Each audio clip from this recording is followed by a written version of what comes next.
अस्सलाम वालेकुम जी, मैं हूं अदील राजा। आप देख रहे हैं मेरा यूट्यूब चैनल। सबसे पहले तो सब्सक्राइब ज़रूर कीजिएगा। बड़ा अच्छा फीडबैक आपका आ रहा होता है, मैं रिप्लाई भी करता रहता हूं साथ साथ। कुछ मुश्किल फीडबैक है। एक अमृतसर से आया था और कह जी अपने आप को क्या करो, बहुत वड्डा यूट्यूबर अदील राजा, बहुत वड्डा यूट्यूबर अदील राजा जी, सब्सक्राइब ज़रूर करो जनाब वाला। एक अजीम टाउट, डायरेक्ट टाउट ने, डायरेक्ट भर्ती हवलदार जो है उसने खबर दी है कि जी नवाज शरीफ मान गए हैं, वो इमरान खान के पास अडयाला जेल जाएंगे और उनको माफ़ी भी दिलवाएंगे। अच्छा जी, बहुत अच्छी बात है जी। इस खबर पे ज़रा हम तबसरे फरमाते हैं, क्यों जाएंगे, कैसे जाएंगे, क्या तरीके इंसाफ को मुज़ाकरात करने चाहिए, ये मुज़ाकरात है या वक्त का ज़िया है। साथ साथ लाहौर हाई कोर्ट का एक मजाका खेज फैसला और इस्लामाबाद हाई कोर्ट का एक फैसला, ये क्या हो रहा है। फिर एहतजाज में डी सीट, ये बंदे बेचारे पार्लियामान में बैठे हैं, फौजी बैरक में बैठे हैं। इन सारी चीज़ों में मैंने बात करनी है। सबसे पहले तो जनाब मशहूर व मारूफ बददयानत सहाफ़ी और टाउट कामरान शाही साहब ने खबर दी है कि नवाज शरीफ साहब राज़ी हो गए हैं जी। नवाज शरीफ साहब ने हातिम ताई की कब्र पे दुलती मार दी। उन्होंने फैसला कर लिया कि वो इमरान खान से मिलने अडयाला जेल जाएंगे और वो इमरान खान को माफ़ी दिलवा देंगे। किस चीज़ की माफ़ी दिलवा देंगे ये उन्होंने स्पेसिफाई नहीं किया, लेकिन उन्होंने कहा जी ये कड़ाकेदार खबर हमारे पास आ चुकी है। अब मैंने सोचा कि नवाज शरीफ साहब क्यों जाएंगे, लॉजिक क्या है नवाज शरीफ साहब के जाने के पीछे। नवाज शरीफ साहब वहाँ पर जाएंगे, अपने भाई की हुकूमत को उड़वाएंगे क्या, क्योंकि मैंडेट होल्डर तो इमरान खान है। अपनी बेटी को पंजाब से बाहर निकलवाएंगे, उनकी तस्वीरें किधर जाएंगी। तो नवाज शरीफ साहब के पास क्या ही है ऑफर करने के लिए इमरान खान को, और वो किस चीज़ पे माफ़ी दिलवाएंगे इमरान खान को। इमरान खान ने क्या किया जो उसको माफ़ी दिलवानी है जी नवाज शरीफ साहब ने, मुझे समझ नहीं आया। लॉजिक कहती है कि जी नहीं, नवाज शरीफ एक कीना परवर आदमी है और नवाज शरीफ साहब पूरे बिक चुके हैं, बल्कि लेटे लमलेटे हो चुके हैं वो इस्टेब्लिशमेंट के सामने। वो बूट को इज्जत दो के फॉर्मूले पर गामजन है, वो हाइब्रिड निज़ाम पर गामजन है। 2/3 मेजॉरिटी उनको बगैर सीटें जीते मिल रही है, तो वो क्यों जाएंगे।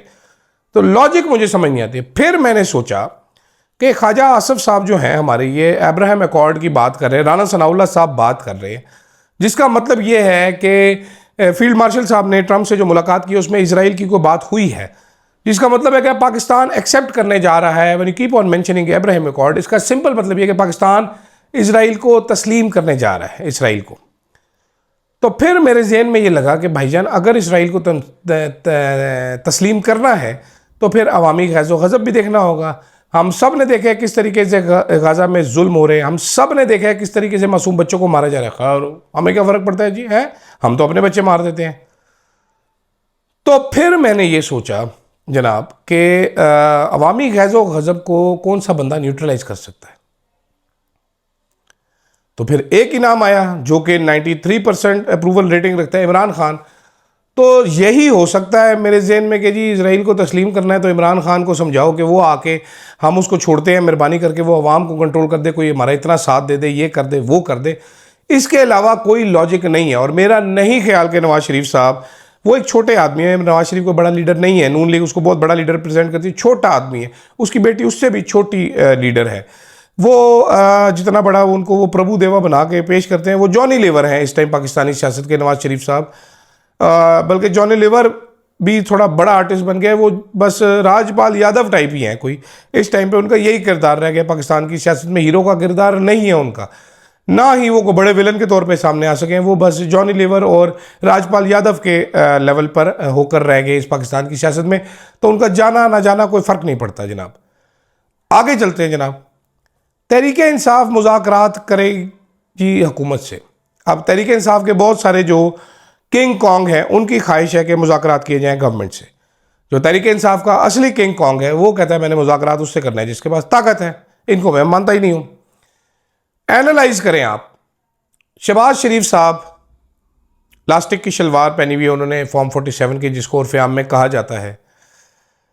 वो वर्ल्ड टूर पे निकले होते हैं, उन्होंने सब्सिडाइज़ की हुई है अपनी गवर्नमेंट, अपना लॉ एंड ऑर्डर, हर चीज़, foreign ministry, finance ministry, everything is subsidize. So he is enjoying Lukashenkos of the world. उनके पास क्या इख्तियार है तहरीक इंसाफ को कुछ देने के लिए।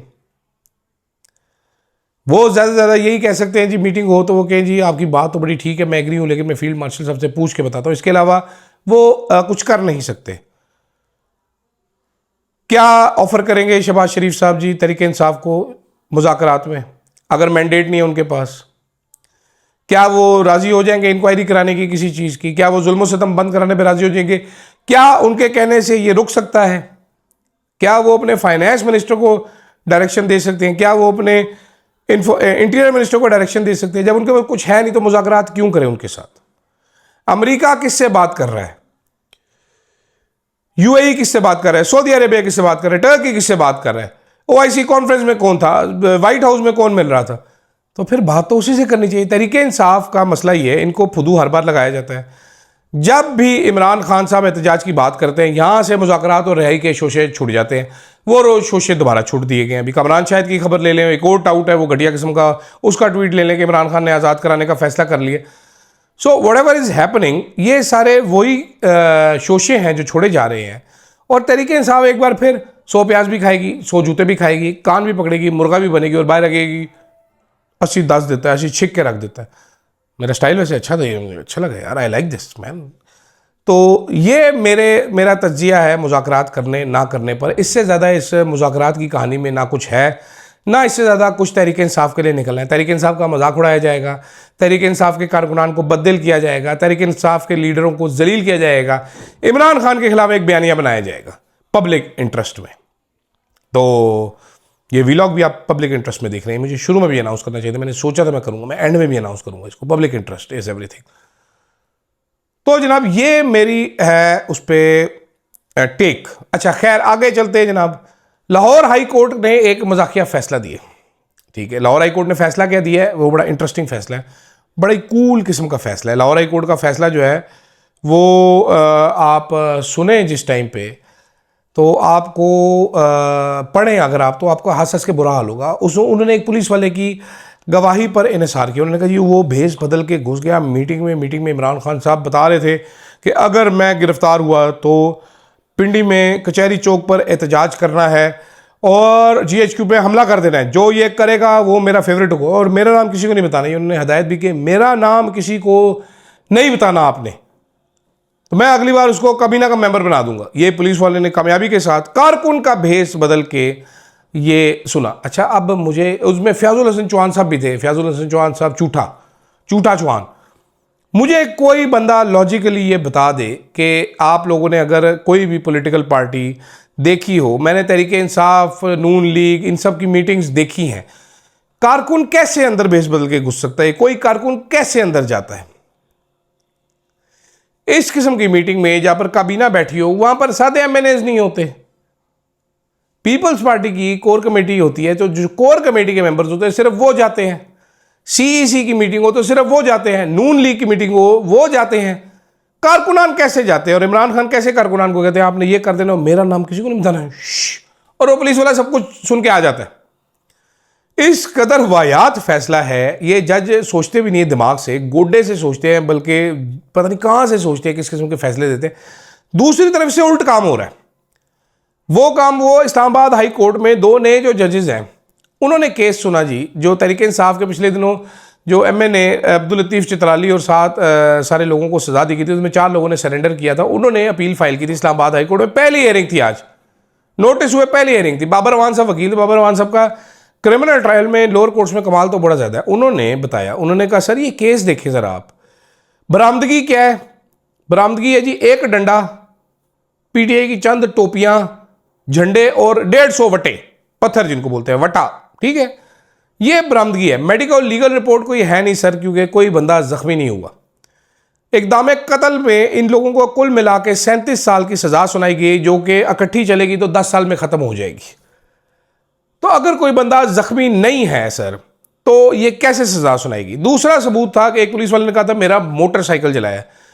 उन्होंने बाबर अवान साहब ने पढ़ के सुनाया। उन्होंने कहा सर ये लिखा हुआ है कि जी ये होंडा सिटी में आया तो वहां पर मोटरसाइकिल जला हुआ था, तो इसको किसी ने बताया तुम्हारा मोटरसाइकिल साड़ दिया पीटीआई वालों ने, और ये बंदा, एक बंदे का नाम गलत, उसका पता नहीं क्या जीशान नाम था कि पता नहीं क्या नाम था, उसको जीशान तस्वुर कर लिया उन्होंने कि यही बंदा है, इसको सजा दे देते हैं।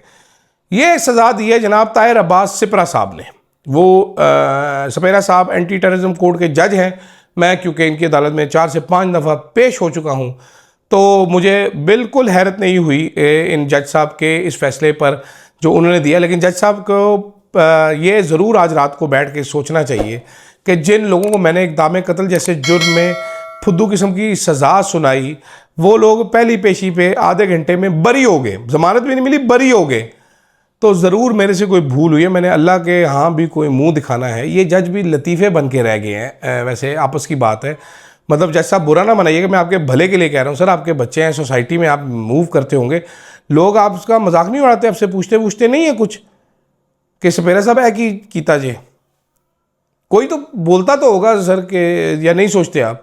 अब मैं वो जो बच्ची थी, वो ऑफिसर थी जिनसे वो लेक्चर दिलवाया गया पब्लिक इंटरेस्ट में, वो भी सोच रहा था कि क्या पूरा करियर आपने हिला के रख दिया होगा यार, इस तरह का बातें करवा के, मतलब उधेड़ के रख दिया लोगों ने। आप इतनी गलत बातें, हमें 1971 की वॉर पढ़ाई जाती है, आपको हमुदुर कमीशन क्यों नहीं पढ़ाई जाती है अगर सेल्फ अकाउंटेबिलिटी कर रहे हैं? क्या है अकाउंटेबिलिटी का चैप्टर, ज़रा हमें भी पता चले। 65 में क्या सेल्फ अकाउंटेबिलिटी है? 3 डिक्टेटर आए हैं, उसको गार्ड ऑफ ऑनर आप लोग देते रहते हैं। क्या अकाउंटेबिलिटी की आपने जो 9 तोड़ा है उसकी? हम सब कुछ ठीक नहीं करते, ये एडमिशन है, लेकिन हमको पब्लिक, आपका काम क्या है पब्लिक इंटरेस्ट का यार? आपको पता भी है क्या पब्लिक इंटरेस्ट है? आपकी एक ड्यूटी है, you are bound by your duty, you are bound by your oath. ये लेक्चर देना आपका काम नहीं है। Bad communication skills, very very bad communication skills. जिस भी अफसर ने इस बच्ची को, इस खातून को इस काम के लिए अफसर को भेजा है, उन्हें जुल्म किया इस करियर के साथ। एक मीम बना के रख दिया जी एक अच्छी खासी ऑफिसर को। क्या कितनी ब्राइट ऑफिसर हो सकता होती, लग नहीं रहा, लेकिन मीम छोटा सा मीम एक बना के रख दिया। अच्छा, आखिर में आ जाए जनाब, मलिक अहमद साहब जी। आज वो बददयानत तरीन आदमी पाकिस्तान के सिकंदर सुल्तान राजा के पास पहुंच गए। ये सिकंदर सुल्तान राजा वो है जो भाईजान इस रजीम का फैसिलिटेटर है, इस हुकूमत का फैसिलिटेटर है। इस टाइम पे इनके प्लेयर पे अपनी मुद्दत ख़त्म हो जाने के बावजूद चिमड़ा बैठा है ओहदे से, पैसा बटोर रहा है, बेगम को 22वें ग्रेड में तरक्की दिलवा दी है। और वजूहात उसकी क्या है? वजूहात यह है कि सर्व करना है जी, हैं जी। मलिक अहमद साहब जो कि ख़ास किस्म के आदमी हैं, आपको उनकी खिदमात का अगर पता हो तो। मलिक अहमद साहब 26 PTI के अरकान को डी-सीट करवाने के लिए लाहौर से यहाँ पर सिकंदर सुल्तान राजा के पास पहुँच गए। फ़ोटो भी जाएगी, वो ऐसे फ़ोटो है, वो राजा हैंड पंप लगता है जो मलिक अहमद में फूक भर रहे हैं और मलिक अहमद साहब फैलते जा रहे हैं इस तरह। वो फुक्का लग, वो राजा ये ना राजा पंप सर्विस टाइप लग रहा था। राजा तो मैं भी हूँ, सिकंदर पंप सर्विस यार, राजाओं की बुरी बात नहीं करते। तो बहुत सारे लोग पूछ रहे थे जी इसमें क्या होगा, कैसे होगा। एक आधा हमारा बंदा वो कहता है जी इलेक्टेड अवाम ने जिनको वोट देकर भेजा है उनको एहतजाज करने पर डी-सीट किया जाएगा, ये अवाम के वोट की तौहीन है, ये ऐसा कभी ECP नहीं कर सकता। मैंने कहा तो चुप है पागल। वो एक बददयानत आदमी, एक जिसने अपने हलफ से गद्दारी की हो। आपको इन्फॉर्मेशन देता हूँ, चले छोड़ें आपको इन्फॉर्मेशन देता हूँ। इलेक्शन से पहले सिकंदर सुल्तान राजा साहब किन किन लोगों से राब्ते में रहते थे, इलेक्शन वाले दिन पे कौन कौन लोग इनको फ़ोन कर रहे थे, ये डिनाई कर दें। क्या इस वक्त जो हमारे चीफ एग्जीक्यूटिव बने हुए हैं वो इनको फ़ोन नहीं कर रहे थे उस दिन, मैसेज नहीं हो रहे थे व्हाट्सएप पे? क्या पंजाब की एक सीनियर वजीर जो है वो इनको व्हाट्सएप पे मैसेज नहीं कर रहे थे? क्या पंजाब की एक खातून वजीर के भाई इनको कॉल और मैसेजेस नहीं कर रहे थे? क्या राब्ते में नहीं थे? क्या 10 का इलेक्शन से पहले नून लीग के MNAs MPs से राब्ते में नहीं थे? ये जवाब दें ज़रा। तो आप तरीके इंसाफ के जो MPs हैं वो कोई उम्मीद ना रखें सिकंदर सुल्तान राजा से, वो डी-सीट होने की तैयारी रखें अपनी, क्योंकि ये बददयानत लोग जब होते हैं ओहदे में तो उनका कोई काम नहीं होता, वो सिर्फ बददयानती करते हैं, इसके अलावा वो कुछ भी नहीं करते। खैर, लंबा हो गया व्लॉग एकदम से। फिर आज के व्लॉग से इतना ही, इजाज़त दीजिएगा जनाब, अल्लाह हाफ़िज़।